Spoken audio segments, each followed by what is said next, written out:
Hello, I'm Mari Ashby, and my guests in the East Midlands this week are Chris Williamson, the Labour MP for Derby North, who's Shadow Communities Minister, and the Chairman of Nottingham Liberal Democrats, Issan Ghazni.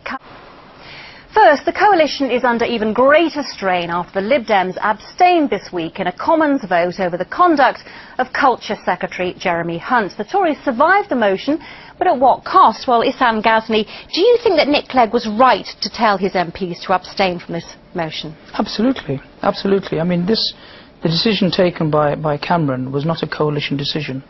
It was a personal decision. So, as such, you know, we felt that whatever happens in the Leveson inquiry, if Jeremy Hunt goes into the inquiry, and indeed there are issues which still remain outstanding, then those issues should be legitimately taken up through an inquiry. But isn't abstaining a coward's way out, really? No, it's not. Actually, it shows that we are, you know, independent.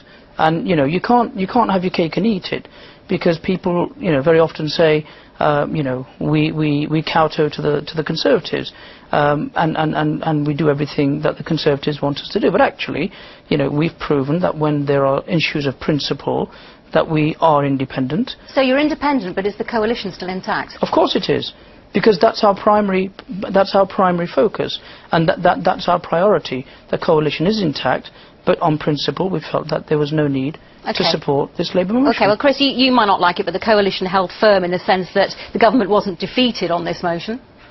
Well, I think it rather begs the question once again, what is the point of the Liberal Democrats? I mean, they have a long track record of sitting on the fence, trying to have their cake and eat it, trying to appear to be all things to all people. We've seen this in local government, we're seeing it in national government as well.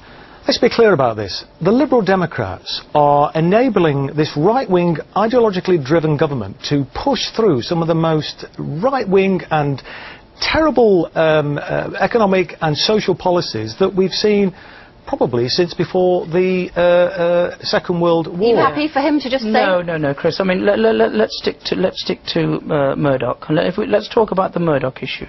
And when it comes to Murdoch, we're not going to take any lessons from Labour. We've got no moral obligation to take a lead from Labour on this particular issue, because let's go back to the way in which you know, the Labour Party behaved towards Rupert Murdoch. And, you know, it's disgraceful the way in which you are bowing down to Rupert Murdoch. You know, have we forgotten? You know what? You certainly riled some Conservative MPs, though, didn't you, by doing what you did? One had to miss a funeral, another had to come back early from honeymoon. Small wonder now that they're saying you'll find it hard to get the House of Lords reform that you so badly want. But the two issues are not compatible. I mean, the Lords reform is about a Conservative commitment made at cabinet level, which is part of the manifesto agreement, about an issue of national importance, which is about the democratisation of the House of Lords. This issue here is about whether or not a minister should be referred to for an inquiry regarding ministerial code. And you chose to abstain. And we chose to abstain. So the two issues are not compatible, and we can't compare the two. Typical of the Liberal Democrats, and really, I think it illustrates really that you know they're not fit really to hold elected office. Okay, well, we'll have to leave it there.